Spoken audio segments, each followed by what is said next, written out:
For many students, it's difficult to understand the difference between the simple past and the present perfect.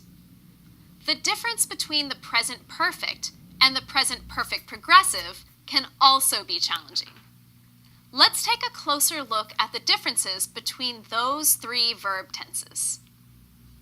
It's easy to confuse the present perfect and the simple past. The main difference is that the simple past usually refers to a specific point in the past, but the present perfect refers to any time before now. Look at these sentences. I studied French 3 years ago. I've studied French before. In the second sentence, the exact time is not important. If an action occurred for a length of time, but it ended in the past, we use the simple past to show that it ended. Let's compare two sentences. I lived in New York for 2 years. I've lived in New York for 2 years. The first sentence shows that I do not live in New York now. The simple past indicates that the action ended.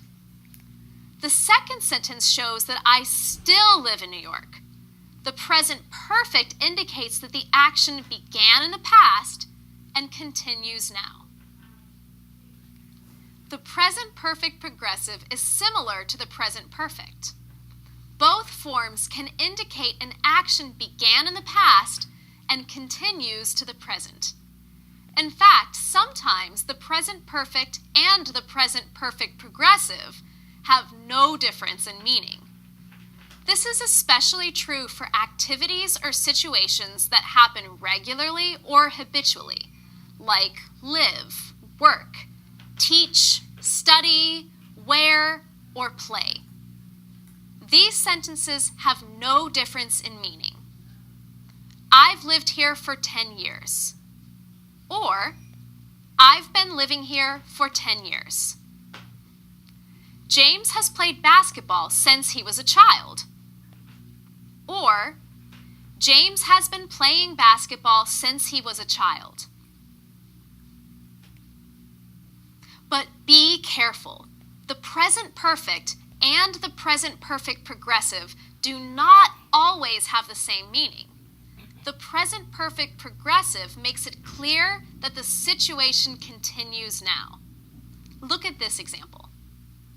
I've been waiting for over an hour. This sentence shows that I am still waiting now.